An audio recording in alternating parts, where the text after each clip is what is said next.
toda la superficie del encéfalo, eso es lo que nosotros conocemos con el nombre de la pía madre.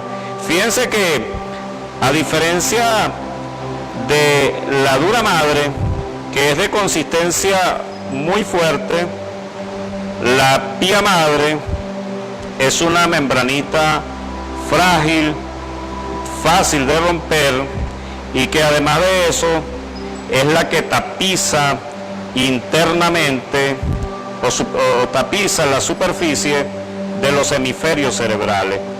Yo estoy ahorita desplazando la pía madre para así poder evidenciar la corteza cerebral y los numerosos pliegues que tiene la corteza cerebral y que nos permiten establecer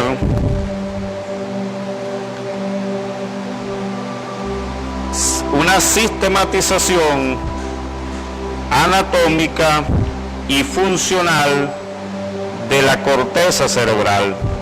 Fíjense que en la medida en que yo retiro la pía madre, se evidencia claramente los numerosos repliegues que forman la corteza cerebral.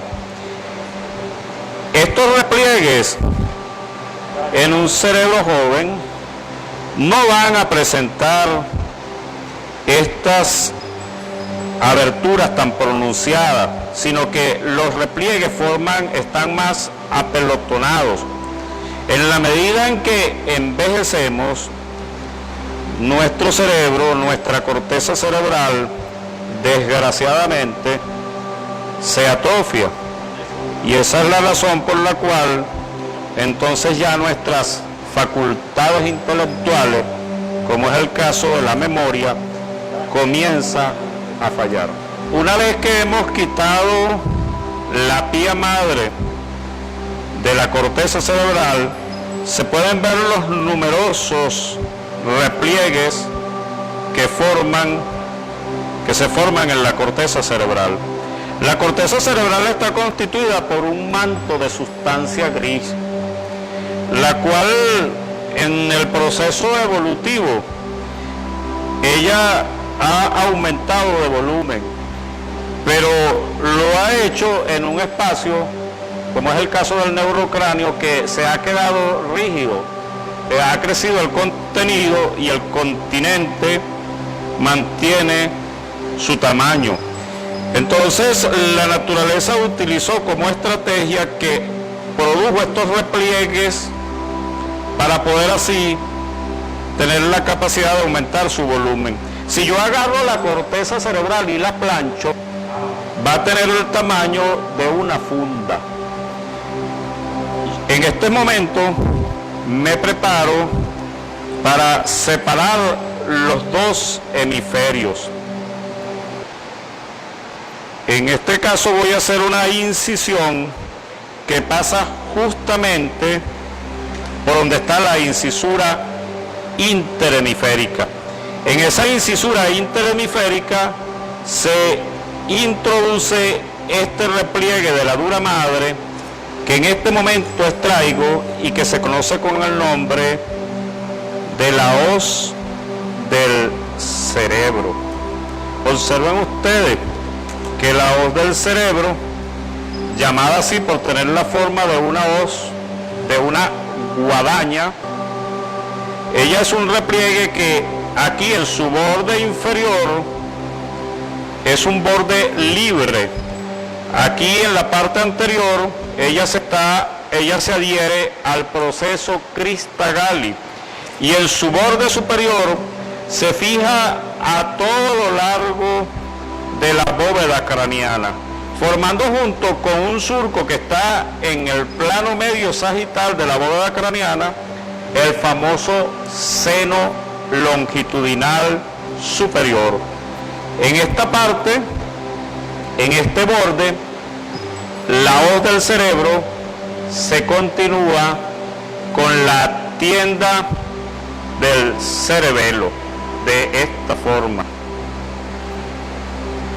Vamos a proceder entonces en este momento a realizar nuestro corte sagital para separar los dos hemisferios cerebrales. Procedamos.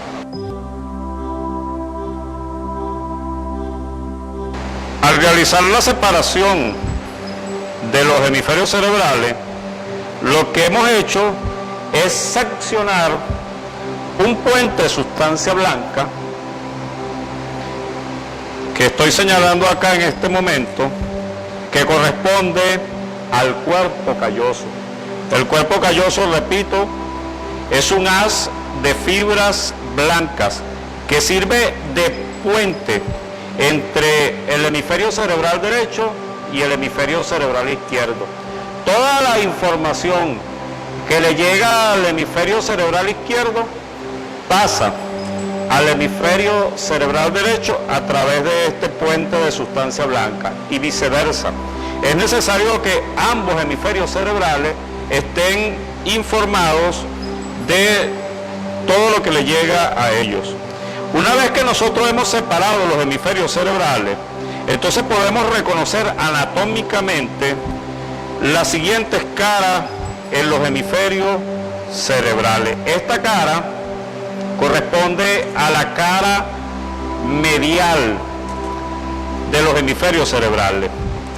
Esta cara corresponde a la cara superolateral de los hemisferios cerebrales. Y esta cara, que es la más estrecha, por eso algunos la consideran más bien un borde, corresponde a la cara inferior. Si nosotros observamos la cara superolateral, ella presenta numerosos repliegues.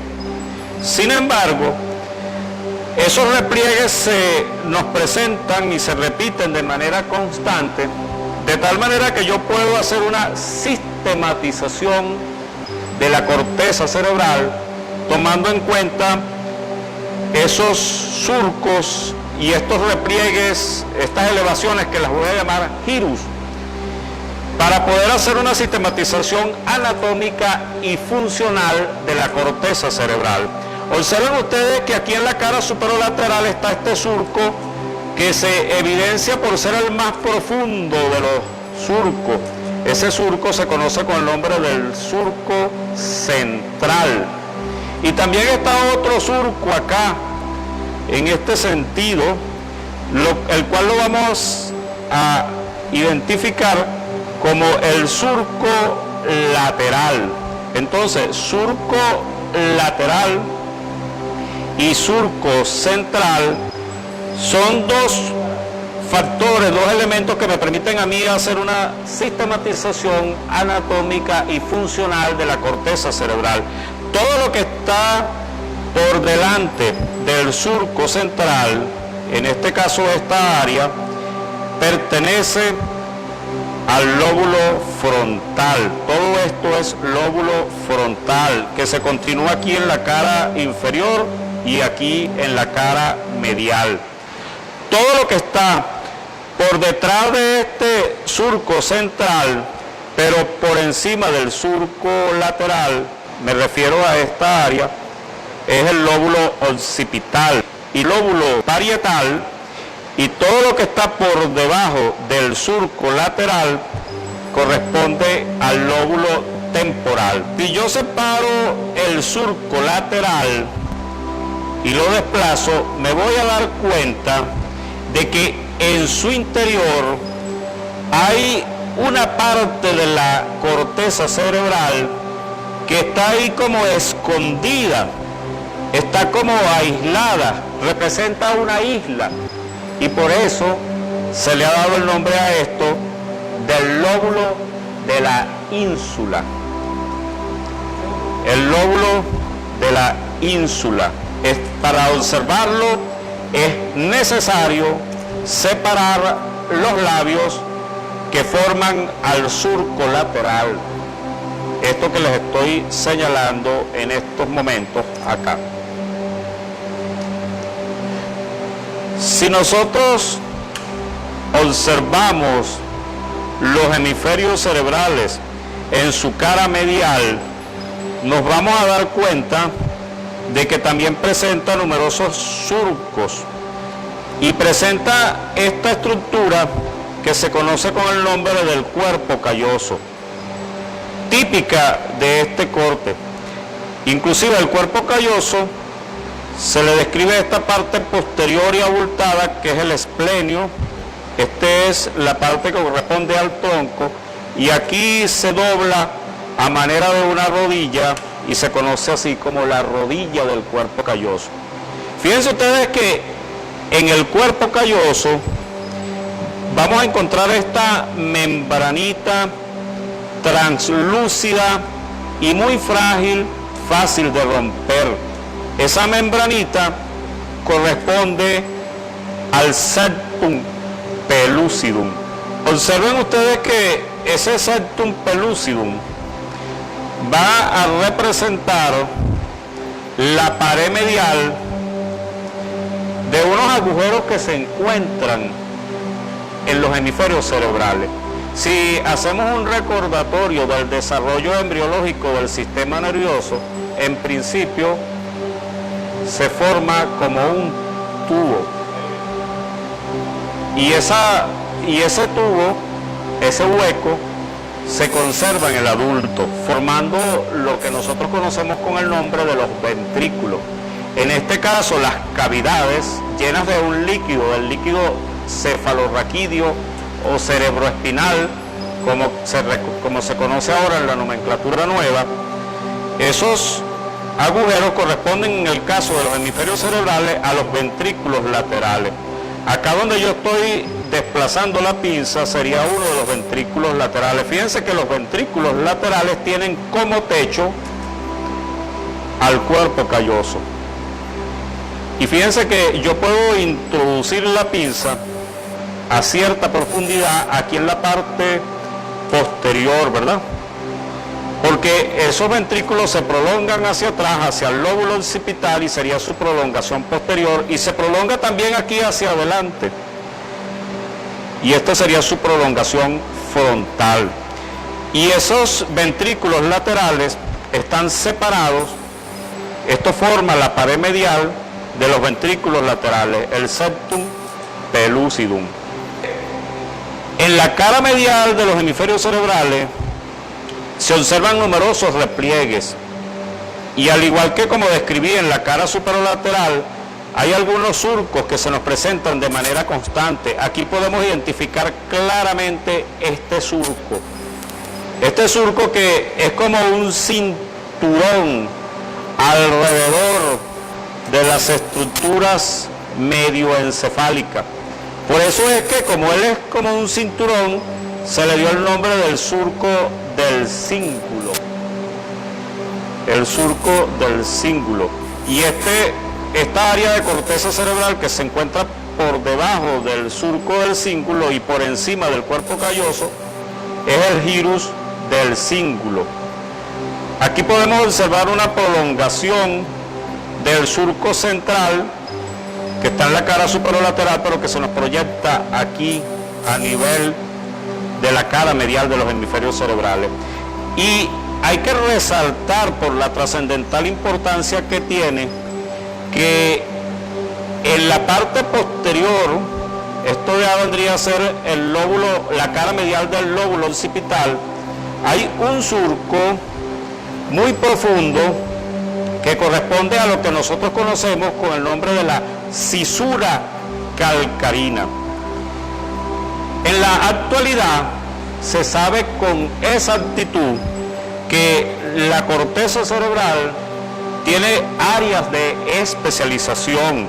La corteza cerebral es el centro superior de las funciones del sistema nervioso. Ya sabemos que por delante de este surco, que es el surco central y que estaría acá en el lóbulo frontal, esta área, específicamente esta área de corteza cerebral, que se conoce con el nombre del gyrus precentral, ella es la que gobierna, controla toda nuestra conducta motora, todas las contracciones que se realizan en los 760 músculos que forman nuestro sistema muscular somático están controlados por ella. Ella es la que los controla y los coordina junto con otro sistema.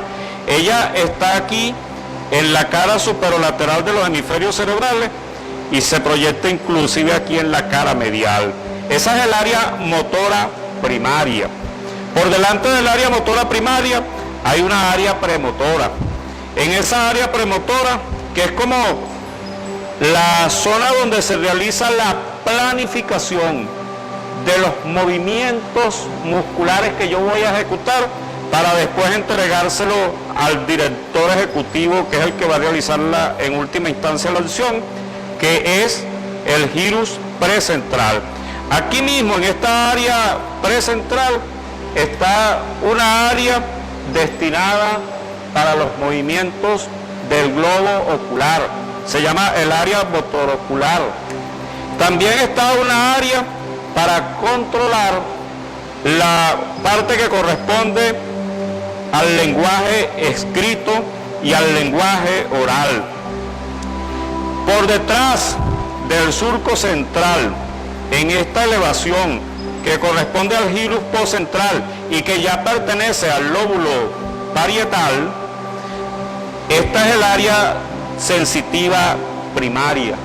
Toda la sensibilidad somática, dolor, temperatura, presión, tacto protopático, tacto epicrítico, llega aquí para ser registrada, para ser interpretada y analizada la información, y es este pedazo de la corteza cerebral el que va a elaborar una respuesta para después entregársela al área motora y esta ejecuta la acción. Por detrás del surco precentral estaría esta área donde nosotros vamos a tener también una área que planifica y entrega información al gyrus postcentral, y donde inclusive aquí se encuentra todo nuestro esquema corporal.